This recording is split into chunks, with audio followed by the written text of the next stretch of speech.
A writer who doesn't have a book to show for her work must set aside her dream fellowship to take care of her aging mother after a car accident. This is the Ranch Girl Read podcast for ranch gals who want to read stories that capture the realities of life outside the city limits. Many books are either unrealistic Western romances or action-packed adventures that aren't rooted in what real life is like. You want fresh stories without spending hours sifting through the ones that don't fit the bill. I've been there. I'm here to introduce you to stories you can put on your backlist to share with friends. I'm your host, Sequoyah Branham, author of award-winning contemporary fiction In the Company of Cows and In Between Pastures. For today, let's dive into The Paragraph Ranch by Ellington and Barbra Brannon.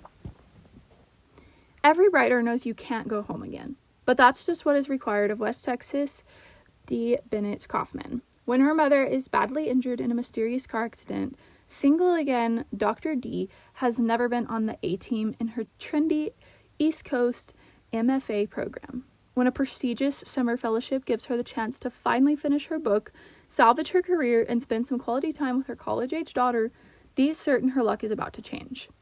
Returning to care for her widowed mother threatens all of that.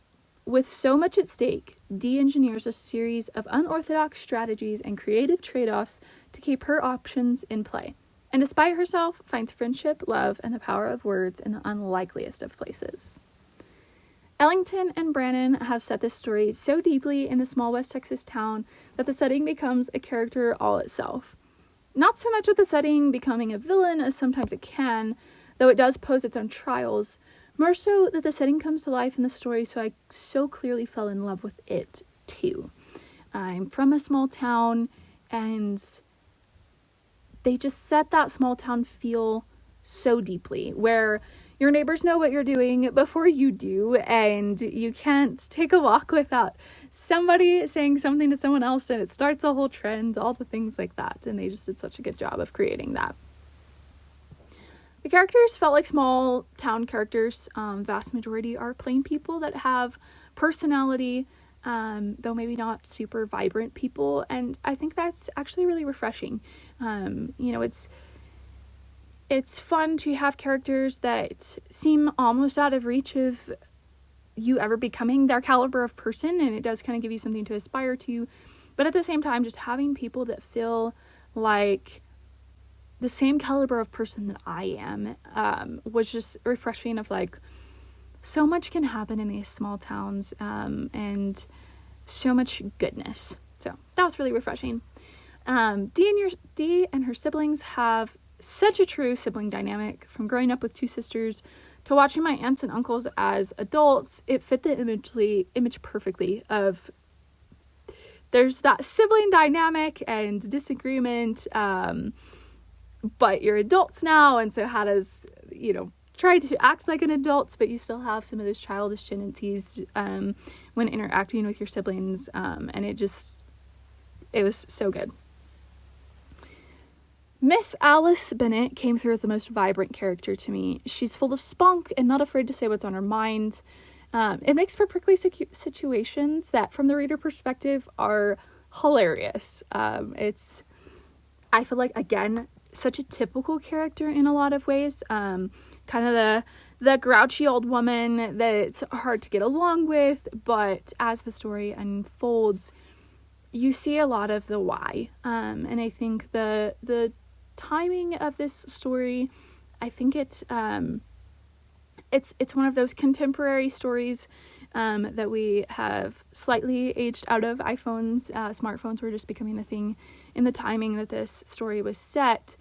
And so just the time frame that has Miss Alice being born in and raising her kids in, as you kind of get glimpses of that throughout the story, just really sets the stage and really created a heart in me that just wanted to go give Miss Alice a hug that she probably didn't want. But the humor and the depth that she brought to the story was wonderful.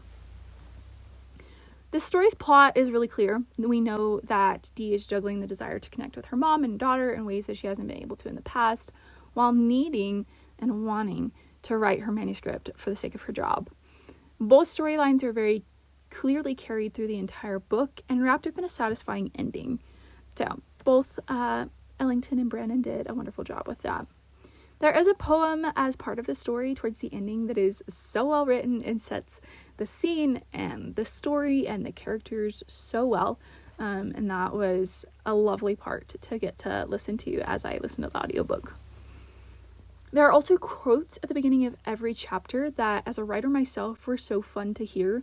And I want to get the paperback edition just so I can like flip through and find those and write them down in my quote book. So that was a fun edition.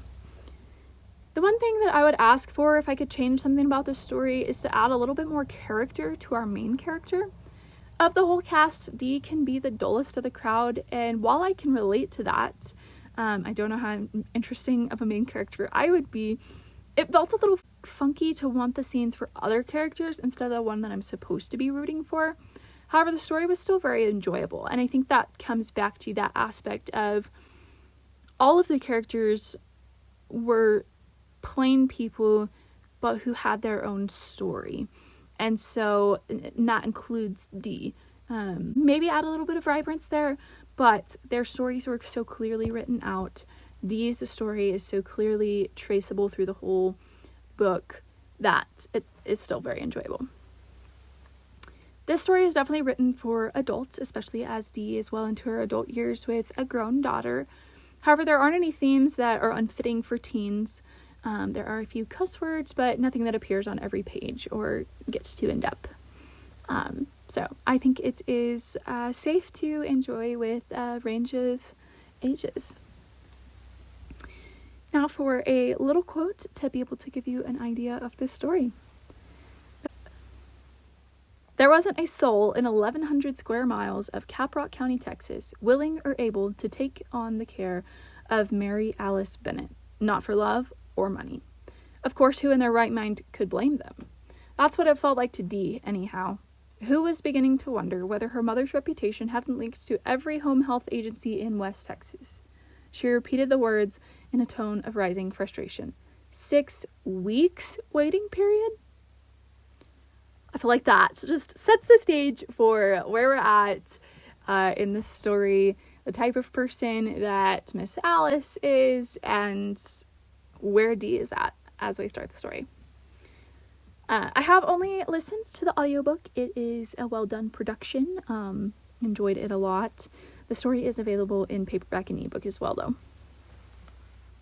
So if you've enjoyed this episode, be sure to leave a review wherever you listen to podcasts and send this episode to a friend.